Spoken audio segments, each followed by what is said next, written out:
नमस्कार. आजच्या या व्हिडिओमध्ये मला फक्त तुमच्याकडून थोडा डेटा कलेक्ट करायचा आहे. डेटा कलेक्ट यासाठी आता आपली एक्झाम जी आहे ती 17 मे पर्यंत कंप्लीट झाली आहे आणि सगळ्या विद्यार्थ्यांना समजलेलं आहे की माझी शिफ्ट डिफिकल्ट होती, मॉडरेट होती, कसं आहे वगैरे. फक्त मला काय करायचं आहे तर तुमच्याकडून तुमच्या शिफ्ट कशी गेली तो डेटा मला कलेक्ट करायचा आहे आणि शिफ्ट कोणती डिफिकल्ट होती MHT CET 2024 मध्ये हे सगळं तुम्हाला सांगायचं आहे. होतं असं विद्यार्थ्याला काय वाटतं, मी माझी शिफ्टमध्ये एक्झाम देऊन आलो आणि माझी शिफ्टमध्ये मला फिजिक्स डिफिकल्ट वाटलं किंवा माझी शिफ्ट खूप हार्ड वाटली, पण ॲक्च्युअलमध्ये ही शिफ्ट तुम्हालाच हार्ड वाटली की सगळ्या विद्यार्थ्यांना ती शिफ्ट डिफिकल्ट गेली. हा डेटा बघणं खूप गरजेचं आहे. मग हा डेटा कशासाठी उपयोगाला येणार आहे? एक, आता ज्यावेळी तुमचं रिस्पॉन्स शीट येईल त्यावेळी तर मार्क्स वर्सेस पर्सेंटाईल व्हिडिओ मी ज्यावेळी बनवेल की या शिफ्टमध्ये इतकं मार्क्सवरती इतकं पर्सेंटाईल मिळणार आहे, मग त्यावेळी आपल्याला एक कळतं की ही शिफ्ट डिफिकल्ट होती, मग या डिफिकल्ट शिफ्टमध्ये कमी मार्क्सवर चांगलं पर्सेंटाईल मिळू शकतं. मग मी काय केलं आहे, एक रजिस्ट्रेशन किंवा एक गुगल फॉर्म बनलेला आहे जो तुमचा फीडबॅक फॉर्म असणार आहे. तो फीडबॅक फॉर्म मी डिस्क्रिप्शन बॉक्समध्ये दिलेला आहे. मग त्यावरती तुम्ही जा, त्याच्यावरती क्लिक करा. त्याच्यामध्ये डिटेल्स काय काय भरावे लागणार आहेत. एक म्हणजे तुमचं नाव आणि ईमेल वगैरे भरा.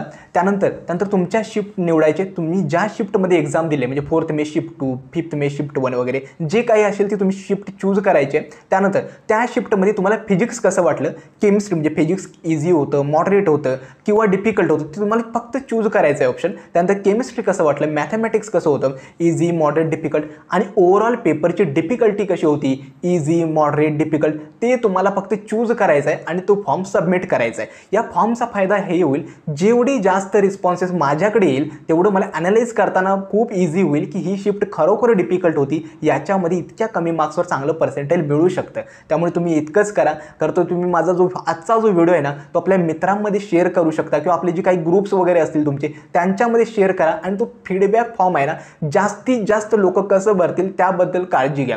जेवढे रिस्पॉन्सेस जास्त येतील तेवढी ॲक्युरेसी जास्त असेल तुमचं शिफ्टचं प्रेडिक्शन करण्यासाठी.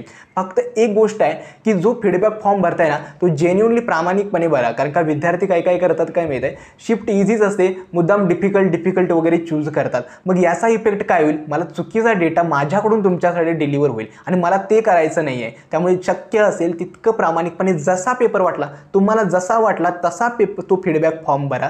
फक्त ऑप्शन्स चूज करायचे आहेत. तुम्ही दुसऱ्याला डिफिकल्ट वाटलाय किंवा दुसऱ्याला इझी वाटलाय म्हणून तुम्ही तो फीडबॅक फॉर्म तसा भरू नका. तो पेपर जसा तुम्हाला वाटलेला आहे त्यानुसार तो फॉर्म भरा आणि तो फॉर्म लवकरात लवकर सबमिट करा. येत्या 2 ते 3 दिवसात मी काय करेल, सगळ्या डेटा तो ॲनालाइज करेल आणि त्या डेटावरून तुम्हाला सांगेल की तुमच्या शिफ्टची डिफिकल्टी लेवल कशी होती, सेफ स्कोर काय असणार आहे, किती मार्क्सवर किती पर्सेंटाईल येऊ शकतं आणि खूप गरजेचं काय यावरची मार्क्स आणि पर्सेंटाईल तुमच्या शिफ्टमध्ये कसं व्हॅरी होणार आहे ते सुद्धा तुम्हाला सांगेल. त्यामुळे डिस्क्रिप्शन बॉक्समध्ये जो फीडबॅक फॉर्म दिलो आहे तो प्लीज तुम्ही लवकरात लवकर भरा आणि तो फॉर्म मला सबमिट करा. त्यासोबत तो फॉर्म लवकरात लवकर आपल्या मित्रांमध्ये सुद्धा शेअर करा, जेणेकरून मला सुद्धा जास्तीत जास्त डेटा स्टुडंटकडून रिसीव्ह होईल. तर आजचा हा जो व्हिडिओ होता तो कम्प्लिटली फक्त तुम्हाला एक फीडबॅक फॉर्मचा अपडेट देण्याबद्दल होता. कोणत्याही नवीन टॉपिकवरती जरी व्हिडिओ हवा असेल ना ते देखील मला कमेंट सेक्शनमध्ये कळवा. आजचा हा व्हिडिओ मी येथेच थांबवतो.